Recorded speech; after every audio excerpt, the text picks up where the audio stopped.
తల్లిదండ్రులు ఇద్దరూ సమానమే. ఏ తల్లైనా పిల్లల మంచి కోరుకుంటుంది. వాళ్ళకి ఏ హాని జరగాలని కల్లో కూడా అనుకోదు.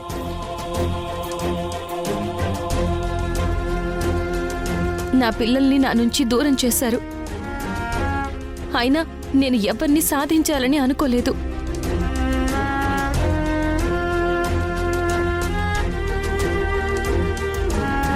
నా పిల్లలు నాతో ఉంటే చాలు అనుకుంటున్నాను.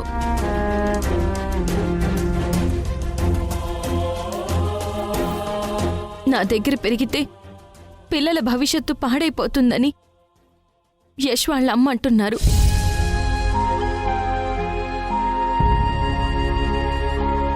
పిల్లలకి ఆది గురువు అమ్మే అన్న విషయం వారు మర్చిపోయారనుకుంటాను.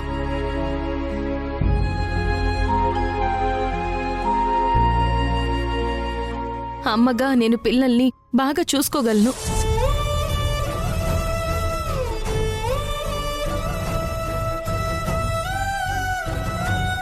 తల్లిగా నా కన్న బిడ్డలకి జన్మనిచ్చిన నేను వాళ్ళకి మంచి భవిష్యత్తును ఇవ్వలేనా జడ్జి గారు? చివరిగా మిమ్మల్ని ప్రార్థించేది ఒక్కటే, ఈ అమ్మకి న్యాయాన్ని అందించండి.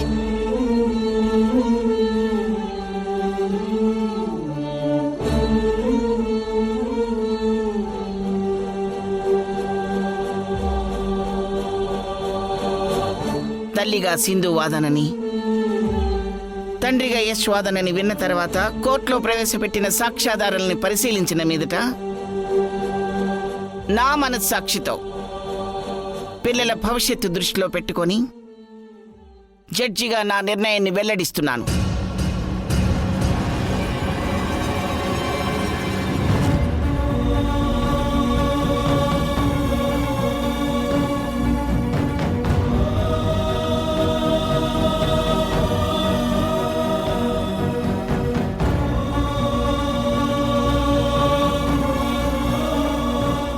ముందుగా సింధుపై ఉన్న నగల దొంగతనం కేసుని పోలీసులు త్వరగా విచారించి కేసుని పరిష్కరించాల్సిందిగా ఆదేశిస్తున్నాను.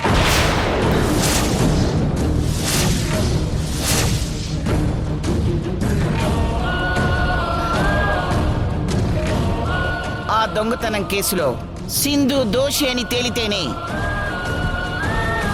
సింధు శిక్ష పూర్తయ్యేంత వరకు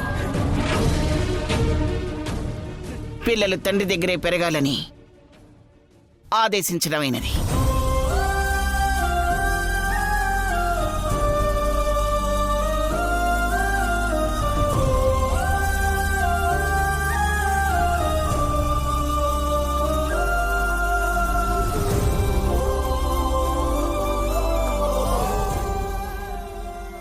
ఒకవేళ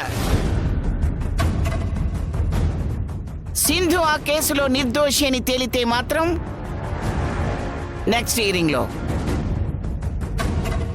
పిల్లలు ఎవరి దగ్గర ఉండాలనుకుంటున్నారో, వాళ్ళ మనసులో ఏ భావాలున్నాయో నేనే స్వయంగా తెలుసుకొని అప్పుడు నా తుది తీర్పుని వెల్లడిస్తాను.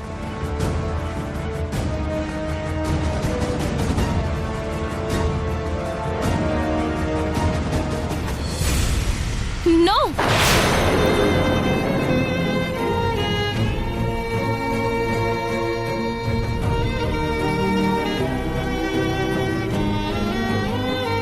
రామచంద్ర, మళ్ళీ ఏమైందమ్మా? జడ్జి గారు, పిల్లల్ని కోర్టుకి పిలిచి ఈ విషయాన్ని వాళ్ళకి తెలిసేలా చేసి వాళ్ళ మనసుల్ని బాధ పెట్టొద్దు. ఇప్పటికే వాళ్ళు అమ్మా నాన్న మా కోసం గొడవ పడుతున్నారని మానసికంగా నలిగిపోతున్నారు. వాళ్ళని కూడా కోర్టు బోన్లో నిలబెట్టి ప్రశ్నిస్తే ఈ కోర్టు తాలూకా సంఘటనలు జీవితాంతం వాళ్ళ మనసుల మీద చెరగని ముద్రలా ఉండిపోతాయి. జడ్జి గారు, అది వాళ్ళ భవిష్యత్తుకి అవరోధం అవుతుంది. దయచేసి నా పిల్లల్ని కోర్టులో నిలబెట్టకండి.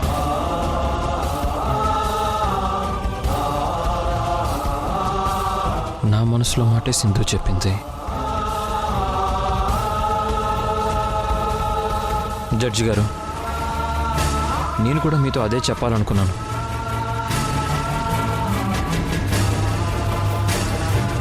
ప్లీజ్ జడ్జి గారు, ఈ ఒక్క విషయాన్ని మాత్రం తప్పకుండా పరిగణలోకి తీసుకోండి.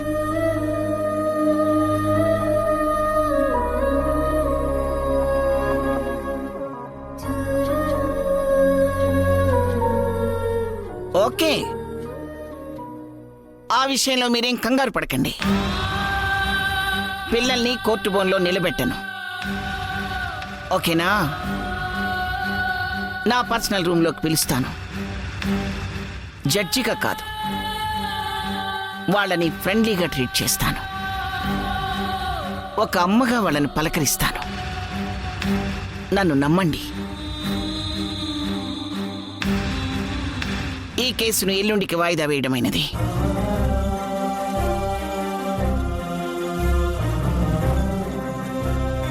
The court is urgent.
డాక్టర్ని కోర్టుకి రాకుండా ఆపమంటే ఆపలేకపోయావు నువ్వు. ఆ కారులో డాక్టర్ లేకపోతే నేనేం చేసేది వదినా? ఉంటే ఖచ్చితంగా పట్టుకుని ఆపేదాన్ని. నిన్ను నమ్మకూడదు, నా బుద్ధి తక్కువ అసలు. దాము, అయిపోయిన పెళ్లికి మేళం అవసరమా? జరిగిపోయింది కదా, ఇంకొదిలే.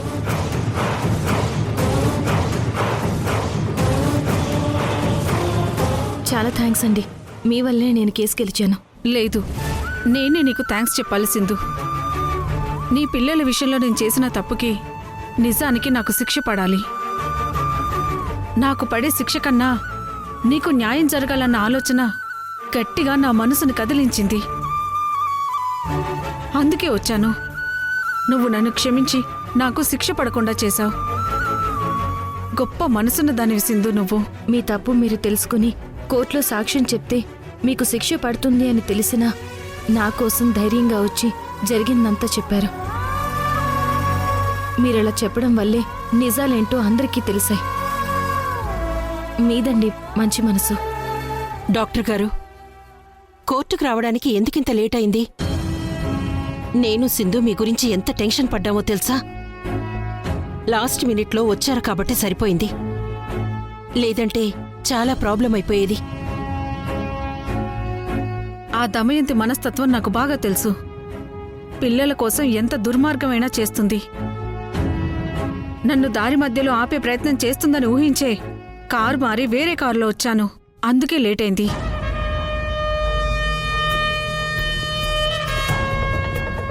సింధు, ఎందుకమ్మా మీ అత్తయ్య మీద అంతజాలు చూపించావు? నీ విషయంలో దాము చేసిన తప్పుకి శిక్ష పడాల్సిందే. అప్పుడే కదా తను ఏ ఏ తప్పులు చేసిందో జైల్లో కూర్చొని తీరిగ్గా ఆలోచించుకొని పశ్చాత్తాపడేది. మనిషిగా మారేది కదమ్మా. అది నాకు ఇష్టం లేదు మావయ్య. నాకెవరి మీద కోపం లేదు. ఈ రోజుల్లో అతి మంచితనం కూడా పనికి రాదమ్మా.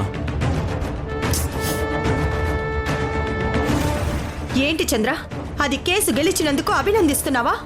లేదాము, శిక్ష పడాల్సిన నిన్ను క్షమించి వదిలేసినందుకు సింధుకి కృతజ్ఞతలు చెప్తున్నాను.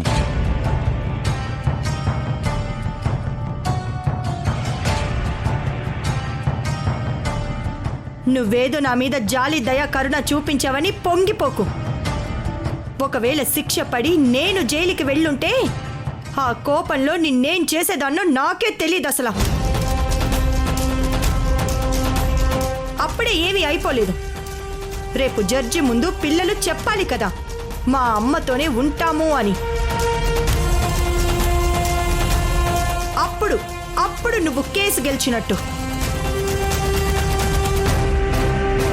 నేను నిన్ను ఓడించటానికి ఇంకా నాకొక అవకాశం కూడా ఉందే, అది గుర్తుంచుకో.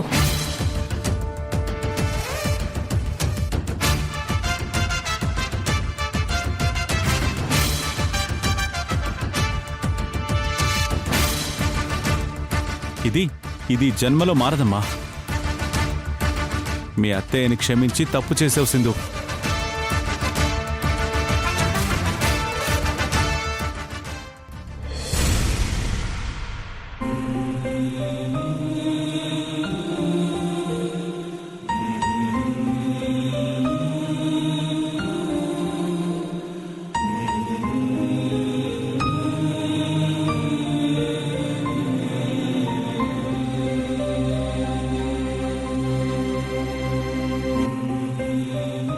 దావత మంచులు తేమంటావా? కాస్త చల్లటి నీళ్లు తీసుకొనిరా, తలంతా వేడెక్కిపోయింది అసలు. అట్నే. శశి, నాన్న వాళ్ళు కోర్టు నుంచి వచ్చినట్టున్నారు, వెళ్దాం పదా. కేసు ఎవరు గెలుచుంటారు రిషి? అదే అడుగుదాం పదా.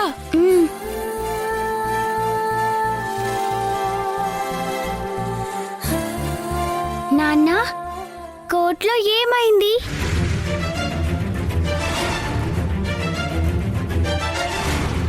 ఎవరు గెలిచారు, నువ్వా అమ్మా?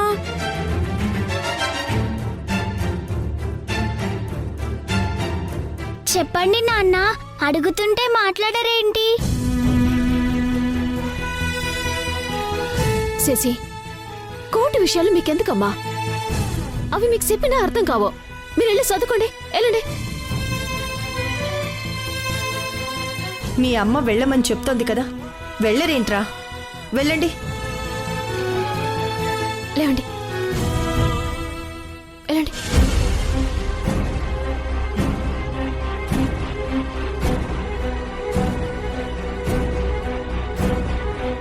మనకంటే పిల్లలు కోర్టు కేసు మీద ఎక్కువ ఆసక్తి చూపిస్తున్నారు వదినా.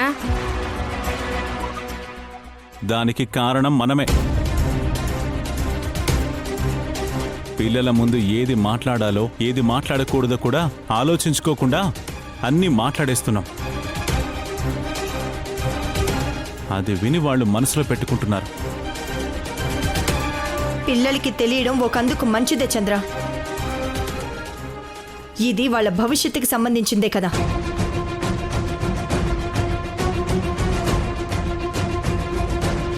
రేపు కోర్టులో జడ్జి గారు పిల్లల్ని మీరు ఎవరి దగ్గర ఉంటారు అంటే రిషి ఖచ్చితంగా సింధు దగ్గరే ఉంటానంటాడమ్మా.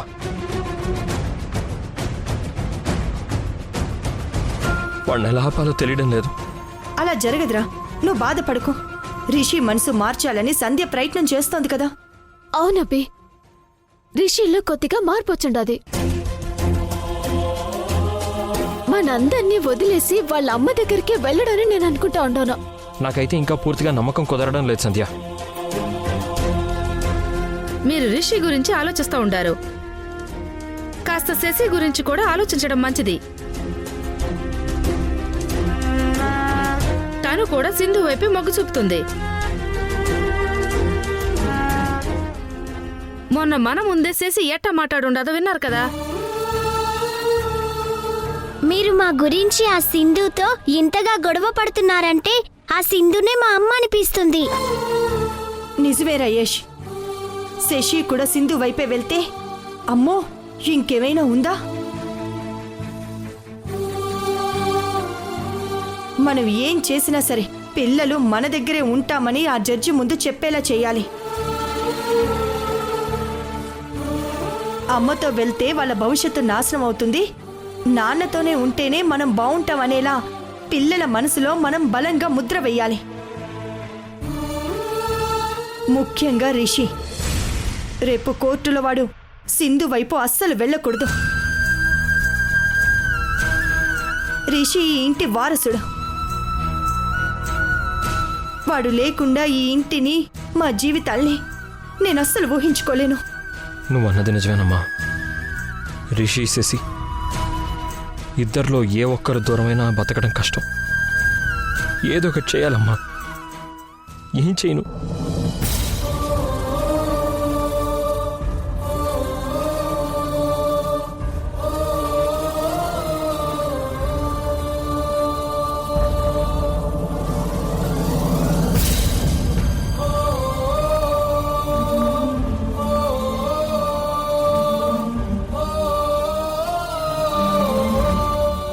భగవంతుడా, మా కుటుంబ భవిష్యత్తు నీ చేతిలోనే ఉంది.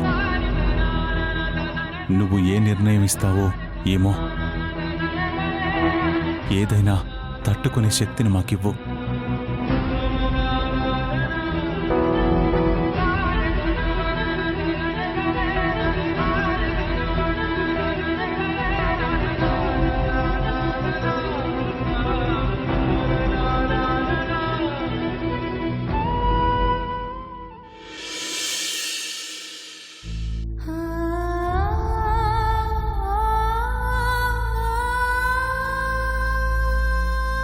సింధు, జడ్జి గారు పిల్లల్ని మీరు అమ్మ దగ్గర ఉంటారా నాన్న దగ్గర ఉంటారా అని అడిగితే రిషి శశి ఖచ్చితంగా అమ్మ దగ్గరే ఉంటామని చెప్తారు కదూ.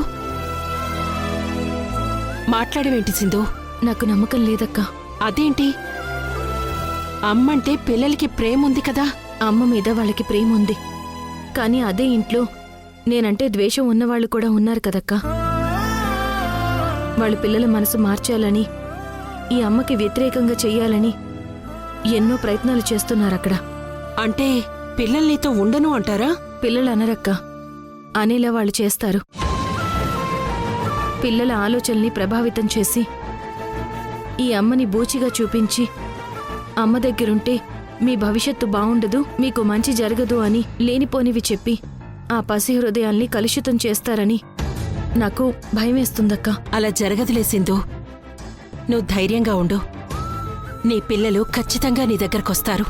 నాకా నమ్మకం ఉంది.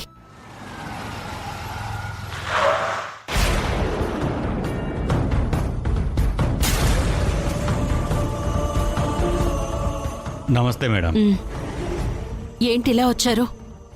సింధు మీదున్న దొంగతనం కేసుని త్వరగా క్లోజ్ చేయమని కోర్టు ఆర్డర్, అందుకే వచ్చాం. అలాగా, క్యారీ ఆన్. మీ కేసులో సునంద గారే సొంత పూచీకత్తు మీద మిమ్మల్ని విడుదల చేయించారు. బట్ సునంద మేడం దగ్గరికి వెళ్ళి అడిగితే ఆ నగలు ఎక్కడున్నాయి అనేది మీరే చెప్తారు అన్నారు. అందుకే మీ దగ్గరికి వచ్చాం. చెప్పండి, ఆ నగలెక్కడా? నిజంగా ఆ నగల గురించి నాకు తెలీదండి. సింధు, నగలు ఆ ఇంట్లో వాళ్లే ఎవరో తీసుంటారని నాతో నువ్వు చెప్పావు కదా. అవునక్కా.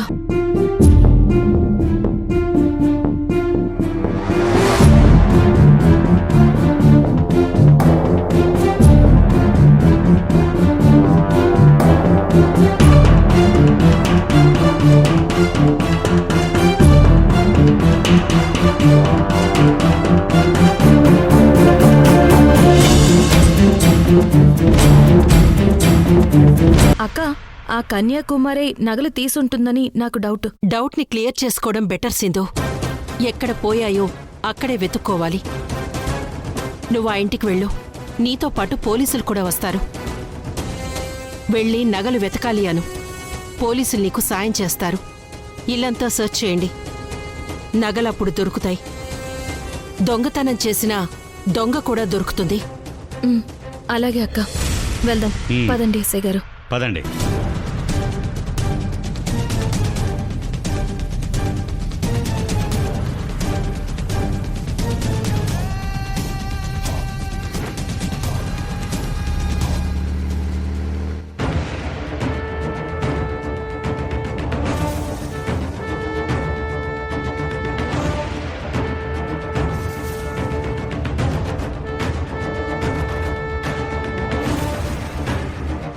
కన్యాకుమారి, వస్తా ఉండనుందా?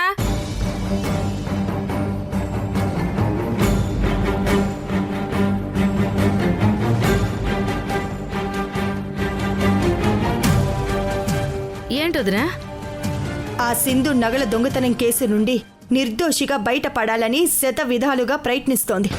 ఎందుకంటే పిల్లల కేసు కోర్టులో నడుస్తుంది కదా. అవును. ఆ దొంగతనం కేసు గురించి జడ్జి గారికి తెలిస్తే దానికి ఇబ్బంది అవుతుంది. అందుకే కేసు మాఫీ చేయాలని చూస్తోంది. ఇప్పుడే నాకు సమాచారం అందింది. ఆ సింధు కంటే ఒక అడుగు మనం ముందే ఉండాలి.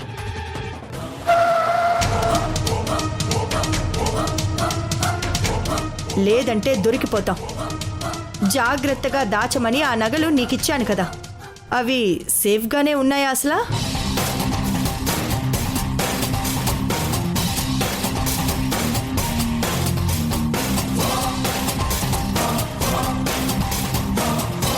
సేఫ్ గానే పెట్టాను వదినా. ఆ నగల విషయంలో మీరేం కంగారు పడకండి. ఏదన్నా తేడా జరిగితే ఇద్దరం జైలుకి వెళ్లాల్సి ఉంటుంది.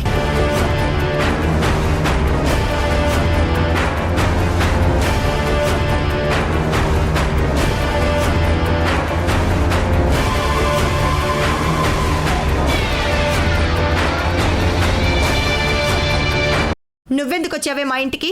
నగల కోసం. నగలు ఎక్కడ అందుకుంటాయి? ఇక్కడే ఎక్కడో ఉంటాయి ఖచ్చితంగా. Constables search.